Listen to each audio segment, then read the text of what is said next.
Hello, I'm Ted Pena. I'm here with Gus Corrado. I pronounced that right? That's right. Right on. And welcome to Lodestone.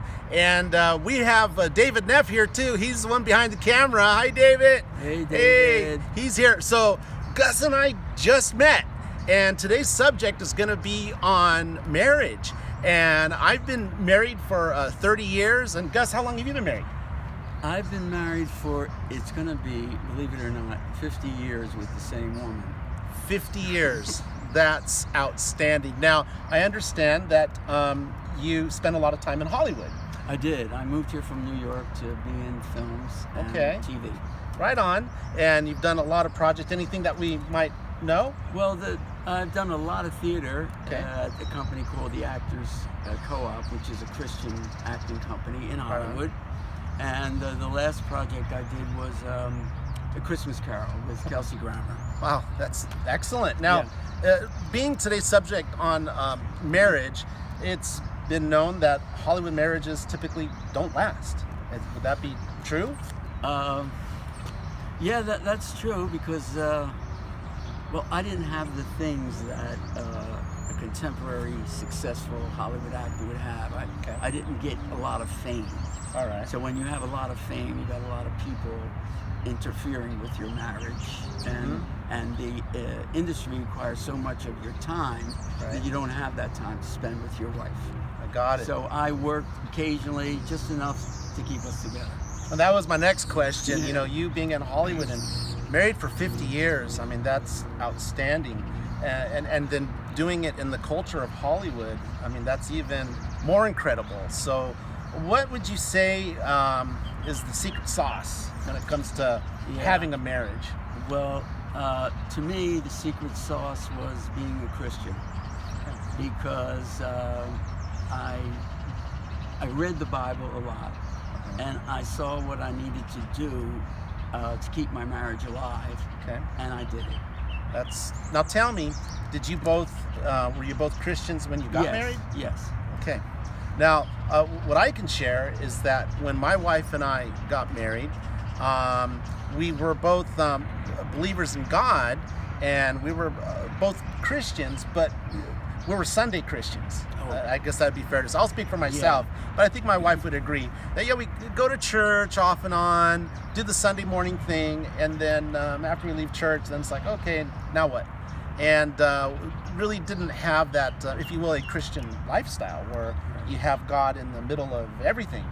And it was a few years later that we realized that we need to make some changes, because we saw some of our close friends that got married at the same time that we did fall apart, and then we were having troubles of our own, and we literally rewrote how we're even gonna disagree, and that actually was huge for us. And knowing, okay, these are the guidelines. This is it's like driving a car down the road, and there's rules. Like there's this line here and this line here. We can stay within the lines. We're okay. But if we say something out of the lines, that can be a big problem. So that helped us out a lot. But it was not too much long after that we both came to faith and decided to have Christ in the Lord. We were both Christians, and what happened, I started searching. When I became an actor, I felt that I needed something to cling on so I didn't lose my sanity. And I was born again.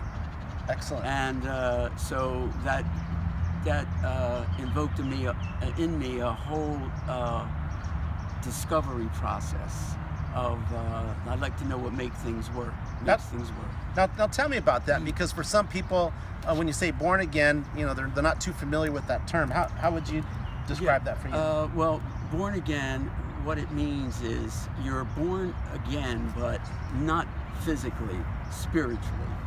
We have a spirit within us, and when our spirit is born again, it means it's like a new birth, and everything that you had done up to that point, and if you didn't like a lot of it, is forgiven and forgotten, and you live for Jesus Christ from that point on.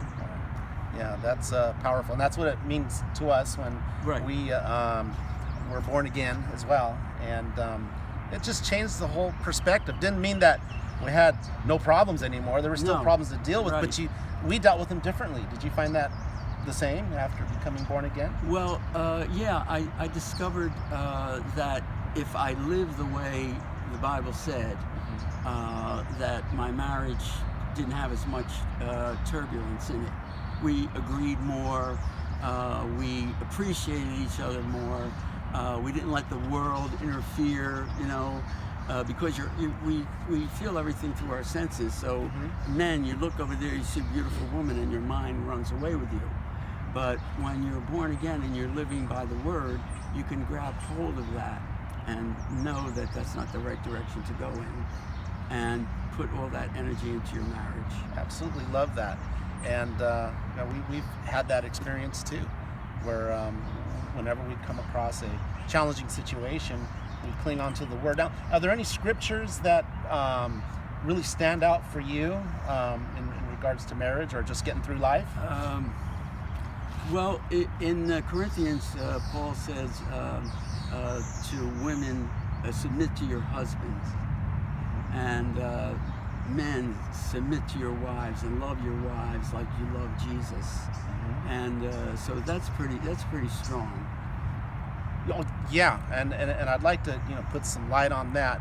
Is how we're it's both. It goes both ways. It's not just wives, submit to your husbands. Yeah. Husbands, you love your wives. And it's basic.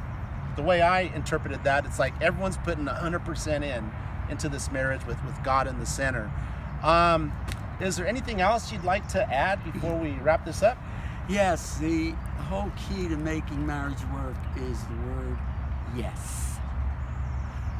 Yes, and if you want to really get extra points, honey or darling. I love it.